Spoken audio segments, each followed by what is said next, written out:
है अगर गुरुवर का सानिध्य पाना तो विद्यासागर.गुरु पर जरूर आना। ओम नमः शुद्धेभ्यः। ओम नमः शुद्धेभ्यः। अहिंसा परमो धर्म की आचार्य गुरुवर श्री कुंद कुंद भगवान की, आचार्य गुरुवर श्री ज्ञान सागर मुनि महाराज की,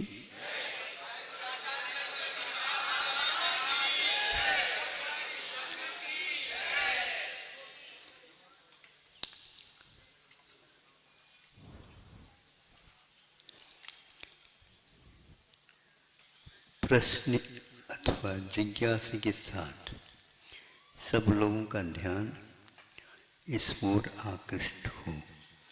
एकमात्र उद्देश्य, आंखें लाल हैं। कैसे हैं? आंखें लाल हैं। मन भीतर, दोषी दोनों में कौन? ये पूछा गया है हम लोगों से। अब आप लोगों को इन दो में से चयनित करना है। इन दोनों में दोषी कौन? आप ही बताएं। आंखें तो लाल दिख ही रही है। जो लाल हो जाती हैं, जो नीली थी और वो लाल हो गई, कहीं न कहीं लाल होने में कोई कारण तो होगा। सामने वाला व्यक्ति है, उसको देखने से लाल हुई। आंखों का क्या काम है, ये पहले अध्ययन कर लेना चाहिए। ये ललामी आंखों में आती है, पुनः चली क्यों जाती, इसके बारे में भी मनन अध्ययन कर लेना चाहिए। मति, स्मृति, संज्ञा आदि आदि जो मत ज्ञान के भेदों भेद में आए हैं, उनमें आप पूछिए कि किसका दोषी कौन? हम प्राय करके इन सभी जिज्ञासाओं को शांत नहीं कर पाते। मोक्ष मार्ग पर कदम रखने वाला व्यक्ति, इनमें यदि जिज्ञासा इनसे वो शांत नहीं करते, उनका इसमें कोई भी अधिकार नहीं है कि वो मोक्ष मार्ग को प्राप्त कर सके। हर बात में चूंकि हम देख रहे हैं, हम सुन रहे हैं, हम सूंघ रहे हैं, हम छू रहे हैं और कभी कभी हम चख रहे हैं, इन सब में निर्णय हम लोगों का सही कब होता है? और जब सही यदि होगा तो हम आग बबूले नहीं होगी। यहाँ पर भी बाद में जिज्ञासा रखी गई। पहले के उत्तर अथवा जिज्ञासा की शांति के लिए खोज करिए। एक आध व्यक्ति को हम यही सुनते हैं, पर आज हमने अपने विषय में कुछ सुना, जब से सुना है क्या बताएं, भीतर से आग चल रही है। अच्छा, भीतर से आग चल रही है, ईंधन किसने पटका?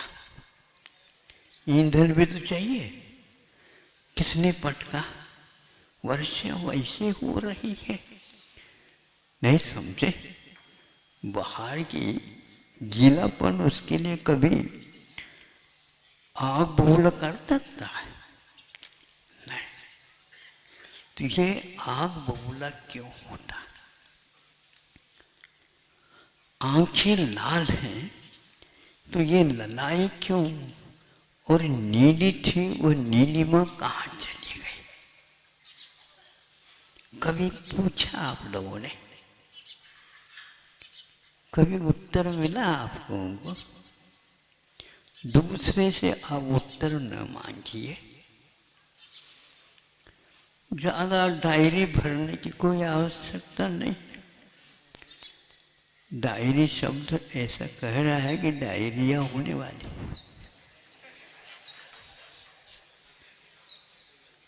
उससे कभी भी वह शांति मिलने वाली नहीं है।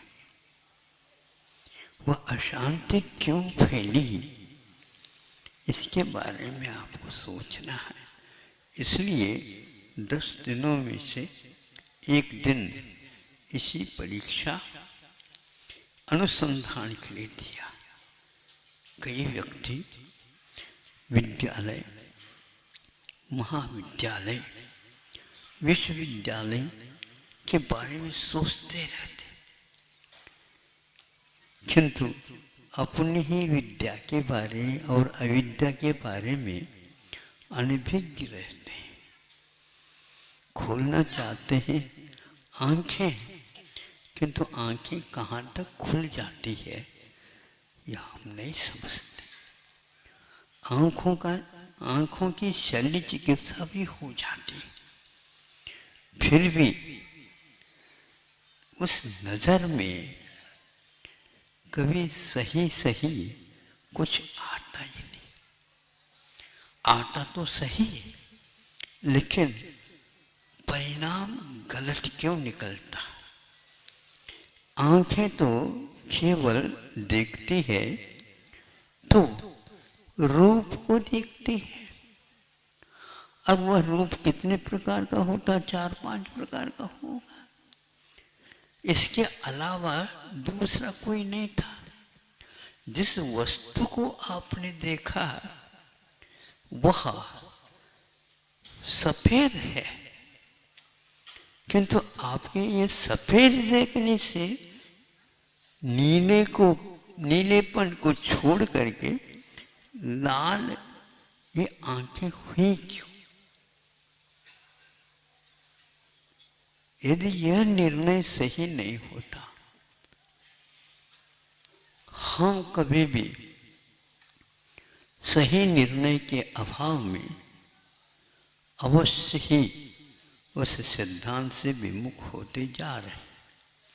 मनुष्य जीवन के बाद भी यदि यह उत्तर अनुत्तरित रहती, यह समस्या दिन दोगुनी रात चौगुनी बढ़ती ही जाती है, तो यह शल्य चिकित्सा भी और निश्चल्योवृत्ति ये सूत्र का पाठ भी पाठ ही कहलाएगा, किंतु इसमें से कोई तथ्य नहीं निकलने वाला। अब 5 मिनट तो हो गए आप लोगों को। ये 2-3 पंक्ति आपके सामने रखी थी, एक आध व्यक्ति बता दे इसमें दोषी इन दोनों में कौन? मैं ही बता दूं?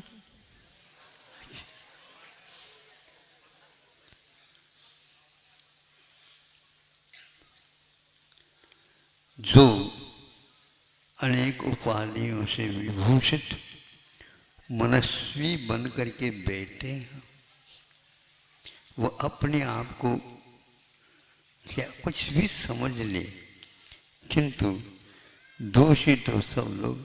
आंखें लाल है तो वही दोषी की होंगी, क्योंकि देखने का काम उसी से हुआ। देखने का काम उसी से हुआ, इसलिए वह दोषी है। ये निर्णय तो विश्व स्तरीय न्यायालय में भी गलत ही निकलेगा, किंतु यही उत्तर दिया जा रहा है।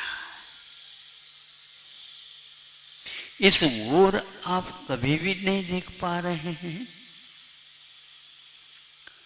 हमारा अभिप्राय गलत है या आंखें गलत है? अभिप्राय यदि गलत है तो आंखों ने देखा, अभिप्राय बनाने वाले तो आप हैं, गलत कैसे आप अभिप्राय निकाल रहे हो? या तो मन आपका पागल है, या उस पागल के सोबत रहने से आप पागल बन गए हैं। ये सिद्ध कर रहे हैं केवल दुनिया के सामने, मैं मनस्वी हूँ, यशस्वी हूँ, और क्या क्या हूँ, ओजस्वी हूँ, मैं बहुत सारे हूँ।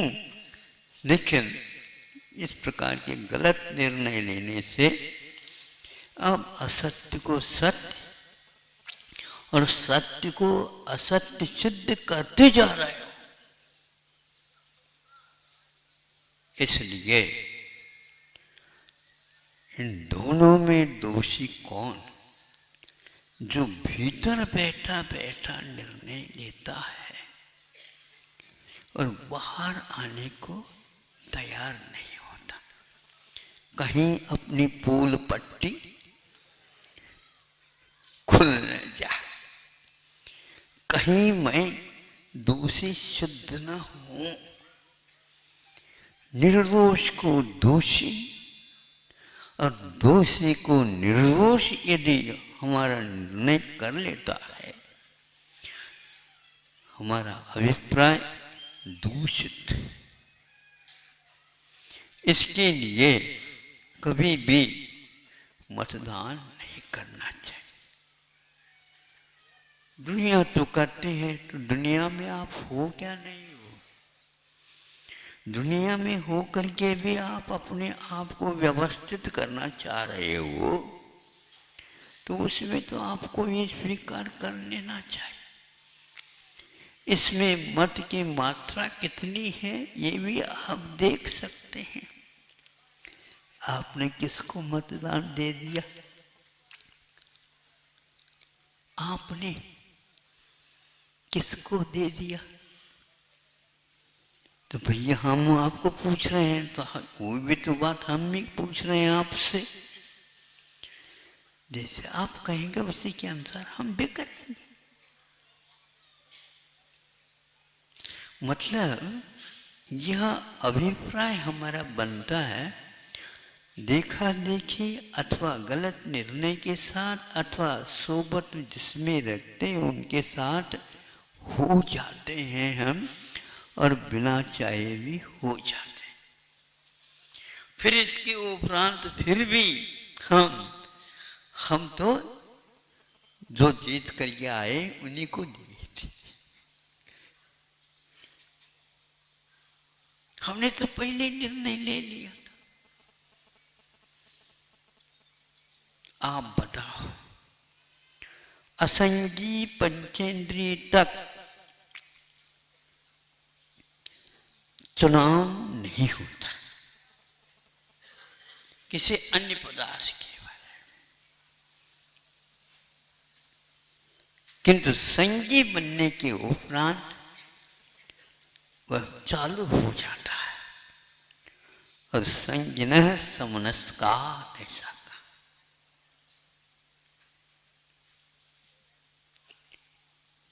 जो संगी होता है वह मन वाला होता है, वह मन से रहित नहीं होता। मन भीतर, दोषी दोनों में कौन? आंखें लाल। क्रोध के आवेश में आए बिना आंखें कभी भी नीली आभा को छोड़ करके ललाई के रूप में परिवर्तित नहीं हो सकते। हमारे भगवान हमेशा हमेशा अताम्र नयनोत्पदा।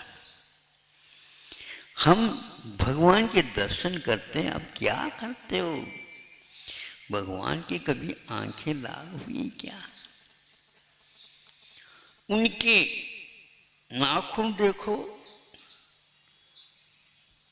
और नेल पॉलिश लगाना छोड़ दो। कभी भी उनके हमेशा हमेशा लाल सुर्ख, किंतु होंठे भी, नाखून भी सारे के सारे, किंतु उनकी आंखों में करुणा तो भरी हुई है, किंतु अरुणाई नहीं है। तरुणाई तो रग रग में टपक रही। वो लाल क्यों नहीं दिखते? इतना खून उनके भीतर यदि है तो। आचार्य कहते हैं यह परिवर्तन केवल शरीरगत नहीं है, मनगत है। और उनके पास संजीवपन भी नहीं है। उनके पास संजीवपन नहीं है और फिर भी वे मन वाले हैं। यही कमी हमारे बीच और उनके बीच में है। हम अपने आप को सुधारना चाहते हैं, दूसरे के सुधार को गौण कर दो। अथवा जिसकी आंखें कभी भी लाल नहीं होते हैं, उसकी गुणगान करना प्रारंभ कर दो। पढ़ने की अपेक्षा से भगवान के बिंब को आप पढ़ने का अभ्यास करो। इसमें सबसे जल्दी आपको निर्णय लेने में सुविधा होगी।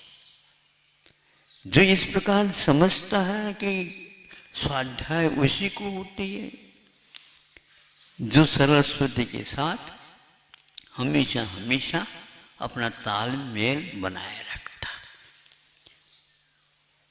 जिसकी वाणी है उसको देखने में आनंद नहीं आ रहा, और जिसकी वाणी में आनंद आ रहा है तो कहीं न कहीं और गलतियां हैं। यह मनगढ़ंत उसका चयन है। अपने अभिप्राय के अनुसार वह सोच रहा है। तिर्यंत भी जिसके देखने से लाल आंखों को छोड़ करके, कैसे छोड़ेगा? शल्य चिकित्सा हो गई? नहीं, उसके शांति को देख करके वो सोचता है संसार में यही एकमात्र तत्व है।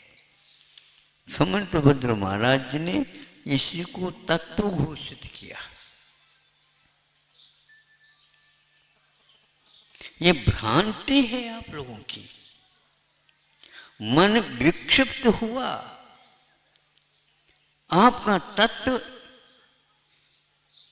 कहीं न कहीं प्रक्षिप्त हुआ है अन्यत्र, जिसको मिथ्यात्व बोलते हैं, जिसको दोष बोलते हैं, जिसको छूना नहीं चाहिए ऐसा घोषित किया गया है, फिर आप उसी को स्वीकार करते हो। इसलिए भगवान को देख करके अध्ययन करो। अताम प्रणयनोत्पलम। और हम अपने हृदय को साफ करने का प्रयास करें। वो तरंग उठती क्यों? हृदय में आना हमारे वश की बात नहीं है, आएगी। वो बंधा हुआ है तो आएगी। अब ने अपनी तरफ से ऋण लिया है तो देने वाला आपको आपके पीछे पड़ेगा। यदि आप नहीं लेते ऋण तो बैंक आपको नहीं कहेगा कि ऋण ले लो। हाँ, इतना दो तो दे सकता है, तो आपके पास लोभ है इसलिए वह कह रहा, हमारे पास आकर के नहीं कहता। वो सुन रहे हो आप लोग? वो बैंक वाले आपके पास जाकर के क्यों कहते हैं अब लोन ले लो, लोन ले लो, लोन ले लो? महाराज, आप अपने शिष्यों को या और जो श्रावक आते हैं उनको कह दो, प्रेरित करो, उस बैंक में जाओ, उस बैंक में जाओ, उस बैंक में जाओ, लोन ले लो, लोन ले लो। अलोना क्यों खाते हो? सलोना खाओ ना। समझ में आ रहा है? अच्छा, वो समझ में आने वाला भी बहुत समझदार लगता है। अच्छा से आ रहा है, बहुत अच्छा है। ये मन में संकल्प आया क्यों? इसका नाम फितूरी है, फितूरी। दुनिया को धोखा देने की बात करते हो। जो धोखे में आते हैं वो कर्म के उदय में आते हैं, ये तो सिद्धांत कभी भी भूलो नहीं। है तो ऐसा ही, फिर तो क्यों लगाते हो? ऐसा ही है कहो ना। स्वामी समुद्र में कहते हैं जो ही के स्थान पर तो लगाता है वह गड़बड़ कर रहा है, वह अपने श्लोक को नहीं समझ रहा है, उसका गला घोट रहा है। इदम एव ईदृशम एव, ये क्यों कहा गया? ये ऐसा ही है तो अपना तो लगाता है ये। लेकिन परंतु नहीं समझे तो ये सारे जो है ना, ये अर्थ नहीं देते, ये नकारते। फिर बाद में जो है सो है। यह दुनिया की रीत है। तो आप लोगों ने तो निर्णय लिया ही होगा, मन को दोषी माना। इंद्रियां दोषवान नहीं होती, उनका नियम है नियत विषयानि इंद्रियान, और नियत विषयानि मन। अनियत जो होता है वह मन होता है, और नियत विषय वाले और नियत प्रदेश वाले वह नीति से वो हटते नहीं कभी, इसलिए उनको नियत कहा। मन को नियत नहीं कहा, उसको हम पकड़ ही नहीं सकते। दूसरे को पकड़वा करके वह, हम तो बिल्कुल, हाँ आप तो साबुत हो, साबुत भी निकलते हो, ये बात अलग है। जल्दी करो, ये कहना चाहता हूं। इंद्रियां कभी भी रूप को रूप ही देखते हैं, आंख रस को रस ही के रूप में चखते हैं। चटक मटक जो हुआ यह आंख का काम नहीं और जुब्बा का काम नहीं, यह मन लहर में है, और वह भीतर बैठे बैठे जहर घोल रहा है, और आप उसको अच्छे ढंग से खा रहे। जिस समय वो उदय में आएगा तो मालूम पड़ेगा कि क्या हो गया है। हाँ, कर्म जनित है, लेकिन कर्म तो सबके पास है ना, कर्म तो सबके पास है। संयम के माध्यम से उसको नियंत्रण में रखना, यही मोक्ष मार्ग होता है। बाकी कर्मों को साफ करने की कोई आवश्यकता नहीं, साबुन सोडा लगा करके कर लो आप। हाँ, साफ होते ही नहीं वो कभी। और यदि यह अभिप्राय हुआ और साफ अपने आप ही होने लग जाता है। इसलिए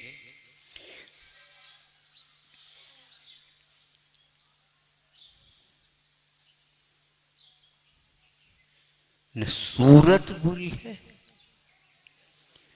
न सीरत बुरी है। न सूरत बुरी है, न सीरत बुरी है। बुरी तो वह है जिसकी नीयत बुरी है।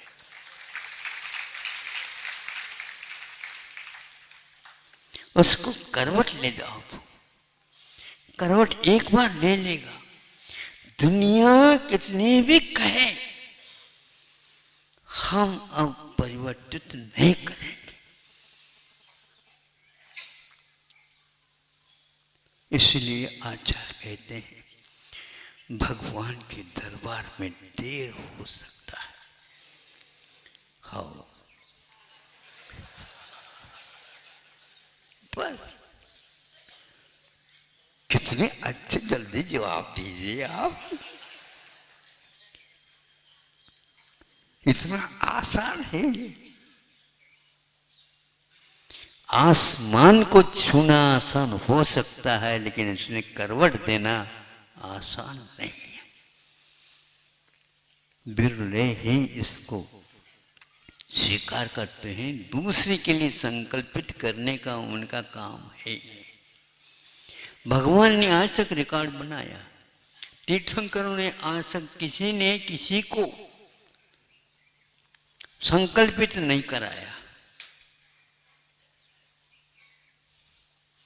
स्वयं संकल्प लेते हैं, उसको अडिग होकर के पालते हैं। उसमें एक बाल मात्र का भी अंतर लाते नहीं, क्योंकि वर्धमान संयम है उनका। वो बिल्कुल आंखें देख करके वह काम कर रहे हैं। केवल बाहर ये चार हाथ नहीं देखते, किंतु भविष्य में जो होने वाला चार हाथ उसको भी देखते, और जो अतीत में हो चुका है उसको भी देखते हैं।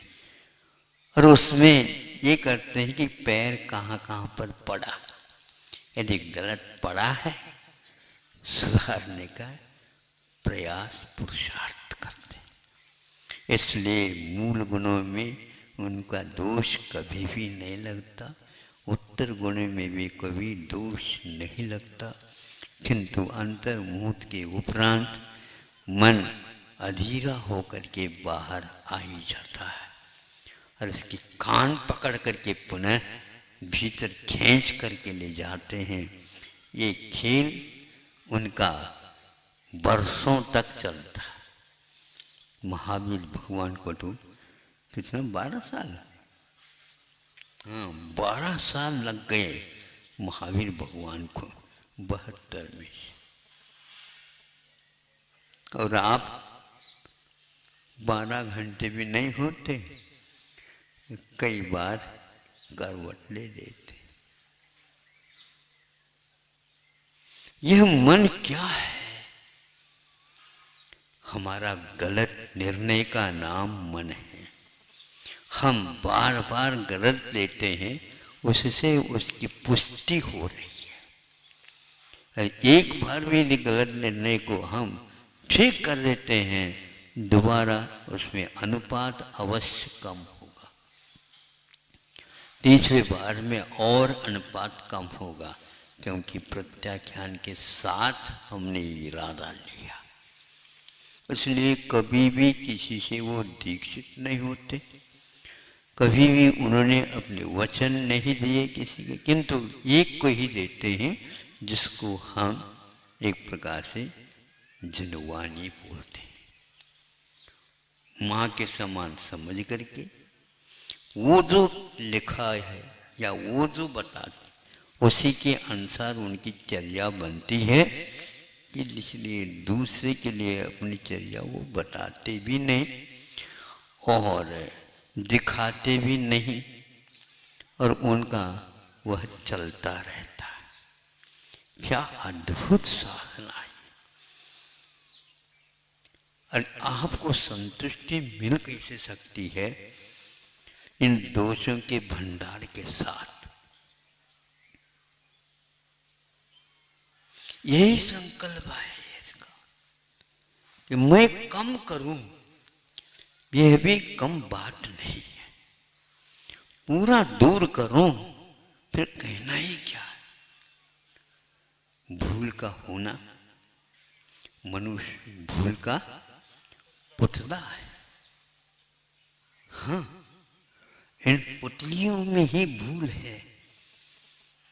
वहीं से तो झांक रहा है वो अभिप्राय वाला।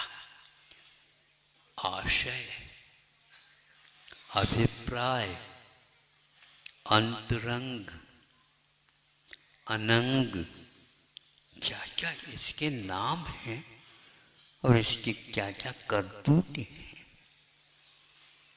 तरह तरह की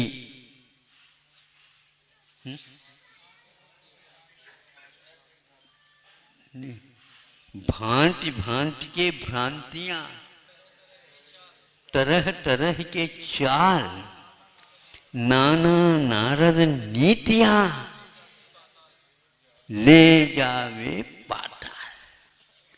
ये है इसके क्या तरह तरह के चाल है, बदलता रहता है। ऐसे क्यों? स्वभावत्वात्। वह भी मन वाले हैं, लेकिन उन्होंने अपने ऊपर नियंत्रण किया, इसीलिए उनके मूल और उत्तर गुण में कभी भी दोष नहीं लगते। और प्रमाद होना ये स्वभाव है, ये पुतला है। मनुष्य भूल का पुतला है, ये नियंत्रण नहीं हो सकता। हाँ, अंतर अंतर मुहूर्त में जो होता है उनके द्वारा दोष यदि लगते हैं तो इतना ही लगते हैं, जम्भाई आ जाए पानी पीते समय, अथवा श्वास लेना पड़े तब मुंह में घूंट नहीं ली जाए। घूंट ले ले और उसी समय श्वास भी ले ले, ठसका अवश्य लगेगा। एक काम एक समय में होता है, ये पक्का है। इसलिए सावधानी से जो पानी पीता है, खान पान करता है, वो ठीक ठाक रहता है। और जल्दी जल्दी खाता है, उसमें ठीक ठाक क्या करना, ठोंक ठाक करके भी ठीक नहीं कर सकते। फिर इसके लिए विश्वविद्यालय हैं और महाविद्यालय है, महावेद्य को ढूंढा जाता है। ये सब टाइटल उपाधियां लग जाती। तो अब अंतर अंतर मुहूर्त परिवर्तन्याः, ये आर्ष सूत्र है। अंतर अंतर मुहूर्त में लेशाओं को परिवर्तित करते हुए उपयोग उसी के अनुसार ही चलता है। यह मन के साथ भी यही घटित होता है, लेकिन आंखें कभी परिवर्तन नहीं है, नाक कभी परिवर्तनीय नहीं है। अरे एक सेकंड के लिए भी नाक के लिए परिवर्तित हो जाए, नाक कट जाए। हाँ, यदि किसी की कट भी जाए तो भी वह नाक के एक नकल करता रहता है, मेरे पास है नाक हो। इसलिए मरण के बाद बड़ी नाक मिलेगी आपको, सूंड की।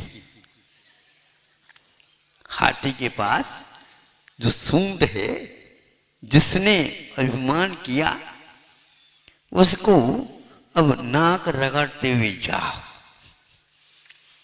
कहां कहां पर जाओ? दूसरों की देहरी तक जाओ।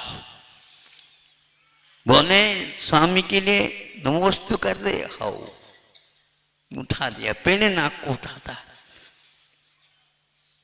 उस नाक के माध्यम से वह दर्शन करता। आप सोचिएगा, अपने भीतरी तरह तरह की चाल है, भांति भांति की आप भ्रांतियां हैं, भ्रांतियों के ढेर हैं हम लोग। एक बार तो सही सही निर्णय पर आ जाओ तो आंखें लाल हैं, मन भीतर, दोषी दोनों में कौन। यह हाइकु 17 अक्षरों वाला आपको पूछ रहा है, वो आपको ही पूछ नहीं रहा है, सबको पूछ रहा है। आपको यदि पसंद आए है तो सर्वाधिकार हमारा कोई सुरक्षित नहीं, आप ले जा सकते हो। और ये ध्यान रखना, आपने आधा घंटे से भी ज़्यादा इसको दे दिया, हमने उदारता के साथ आपके लिए इतना समय दे दिया ताकि हम अपनी भूल को समझ सके। क्रोध आ जाता झट से, प्राय करके क्रोध कहाँ पर दिखता है तो सर्वप्रथम आपको ये महसूस होगी, नाक एक प्रकार से मरोड़ते हैं, फूल जाता है, इसमें नाक में वो गुस्सा आ जाता है। कवियों ने इसको नाक की अनी पर क्रोध एकदम झट से आता है। अब ये भी ध्यान रखना, थोड़ा से भी तापमान बढ़ जाता है, नहीं समझे, पसीना आता है तो नाक के अनी के ऊपर ही प्राय करके आता है। आपने कभी देखा, महसूस किया?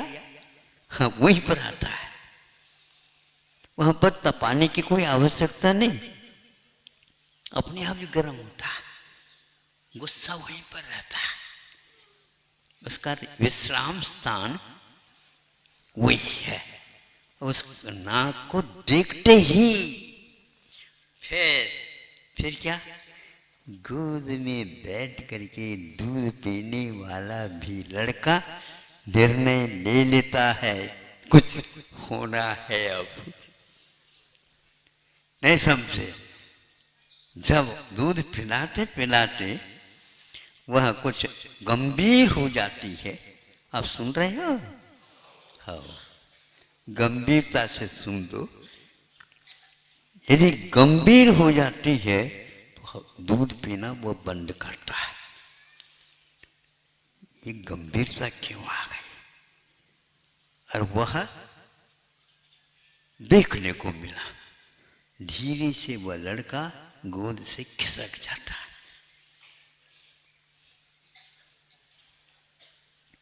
कहीं ऐसा ना हो दूसरा प्रबंध कर दे,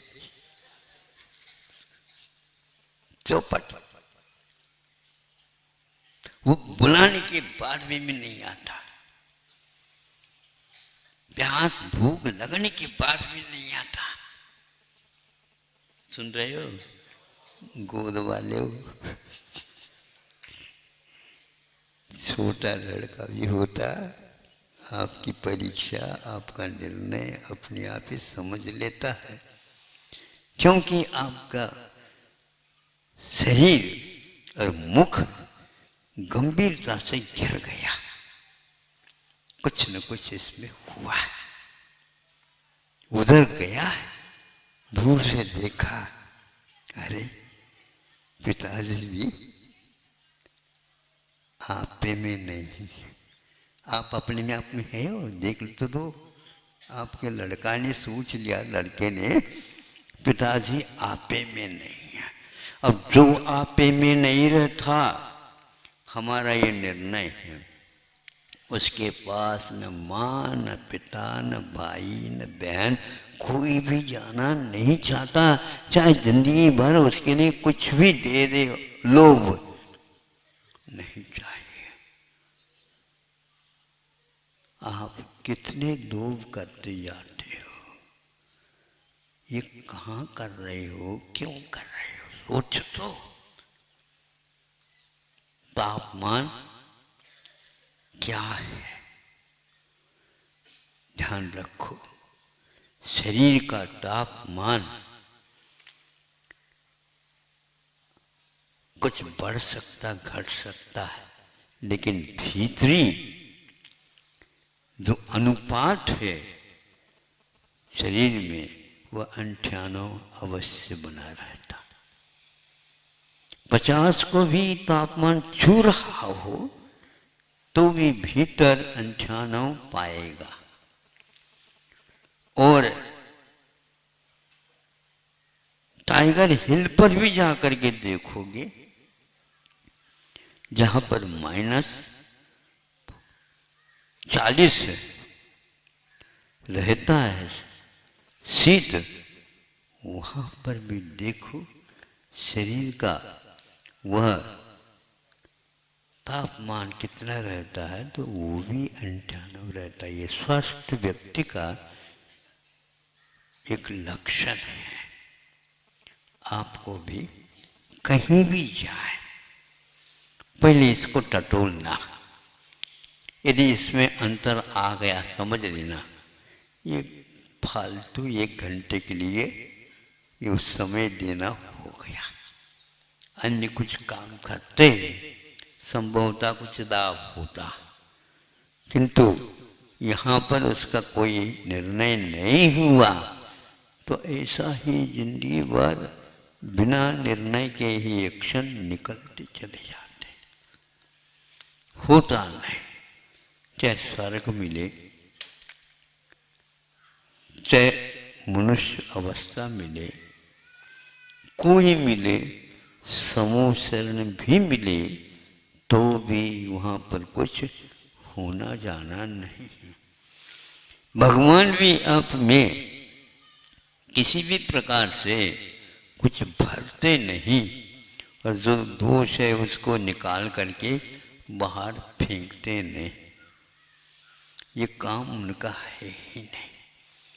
जो स्वयं के बारे में वो इस प्रकार नहीं कर सकते, भावों को तो संयम के साथ ही जीना पड़ेगा, और निकालना है तो संयम के द्वारा ही निकालना है, बदलना है तो संयम के द्वारा ही बदलना। केवल क्रोध करने मात्र से वो बदलता नहीं है। तो फिर क्या, अरे उनको तो हम हमेशा देखते हैं पारा गर्म ही मिलता है। क्या मिलता? पारा गर्म मिलता। पारा क्या ठंडा भी रहता है क्या? सबसे ज्यादा भारमय पदार्थ सुनते सोने से भी भार वाला पारा होता। लेकिन ये ध्यान रखना, दूसरे के पदार्थ उठाने में आप माहिर हो सकते, लेकिन हमें दिखा दो अपने अंगुष्ठ और चुटकी बजाने वाले कोई उंगली, उसके माध्यम से चिमटी से ले लो, बता दो। पारा यदि आपके पास एक बूंद भी आ जाए, बिखरने के लिए तो तैयार है, किंतु आपके हाथ में नहीं आएगा, पक्का है। लेकिन उसके माध्यम से आपके क्या मनोदशा है नापी जाती है, और वह बिल्कुल नियंत्रण में था। और फिर इसके उपरांत आपके पास कितना पारा है ये देखा जाता है। 1 मिनट 2 मिनट के भीतर आपका पारा चढ़ जाएगा। कहाँ तक जाएगा? ज़्यादा ज़्यादा 107 तक जाएगा। फिर इसके उपरांत आज तो श्रेणी तो मनती नहीं।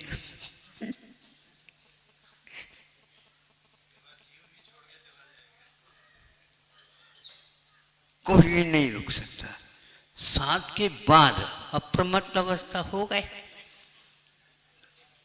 फिर पैरों से चलना नहीं होता, जो कुछ भी चढ़ना और उतरना है कहाँ तक है? छठे सातवें गुण स्थान तक जब श्रेणी बढ़ जाएगी तो वह ऊपर ऊपर चढ़ता है अंतर्मुख के लिए। यदि ऊपर और चढ़ा नहीं, नीचे आएगा बिल्कुल। हाँ, ये क्या है? अपने आप चढ़ा है क्या? बताओ। थर्मामीटर गर्म हुआ क्या? दूसरा और कोई गर्म हुआ? यह जो संतुलन इसमें बता रहा है वो किसका है? तो बताते हैं यह कभी भी झूठ नहीं बोलता, ये कभी भी झूठ नहीं बोल सकता। यदि वह झूठ बोलने लग जाए तो दवाई सारे फेल हो जाए।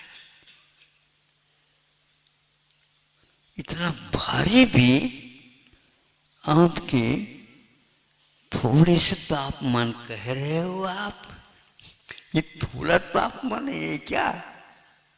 जो अपनी उंगलियों की पकड़ में नहीं आता था और वह आज आपके बुखार की पकड़ में आ गया। ये सही निदान कहलाता है। और इस सही निदान को जो स्वीकार कर लेता पक्का है वो निरोग बनने में देर नहीं लगाता। इतना पर्याप्त है, मैं समझता हूं। आपका पूर्ण समय हो गया है, क्योंकि आप लोगों ने बहुत बड़ा पुरुषार्थ करके एक दिन के लिए उत्तम क्षमा के स्वरूप को सुन रहे हैं। पर आज सुन ही नहीं रहे हैं, किंतु भीतर से भी हमारा कुछ हो रहा है। इसलिए तो हमने कहा है कितने अनुपात से है आप ही निर्णय ले लो, क्योंकि आपके भीतर आने का हमारी अधिकार भी नहीं है और हमारी सीमा के भीतर मत जाओ ऐसे आगम की आज्ञा है। आपके आंगन तक तो हम आ सकते हैं, लेकिन भीतरी आंगन तक नहीं जा सकते हैं। परमिशन वहां पर नहीं दी गई है। कभी कभार थोड़ा सा झांक ले खिड़कियों से, दरवाजे से, उसको भी दोष माना। फिर भी मैं यहाँ पर आपके आंगन तक आया हूँ, इसके लिए थोड़ा वह एक दो बार इस प्रकार कहा करके अपनी परछाया दिखा सकता है, ताकि वह बाद में पश्चाताप न कर ले। इसके आगे उन्होंने कुछ भी नहीं कहा। फिर इसके बाद तो उनका भाग्य उनके पास है, हमारे लिए उनका दाना पानी क्या उसका निर्णय ले सकते हो? दाना पानी इतना तो इतना ही है, न दाना है न पानी है, इतना है। इतना सिद्धांत क्लियर है। इसको जब हम सोचते हैं तो यह प्रश्न पत्रिका आई है, आपको पाठ्यक्रम से जो पढ़ाई हुई है एक वर्ष तक तो इस किताब को नीचे नहीं रखो, लेकिन अब उस किताब को परीक्षा के समय पर नीचे रख भी नहीं सकते, पास रख नहीं सकते और उसकी नकल कर नहीं सकते, और आपको सब कुछ ठीक है, परमिशन है, अनुमति है, किंतु यह नहीं कर सकते। आपके दिमाग में यदि वह बात आई है, हाँ या ना में उत्तर दीजिए। आप स्वीकार करने के लिए तैयार हैं?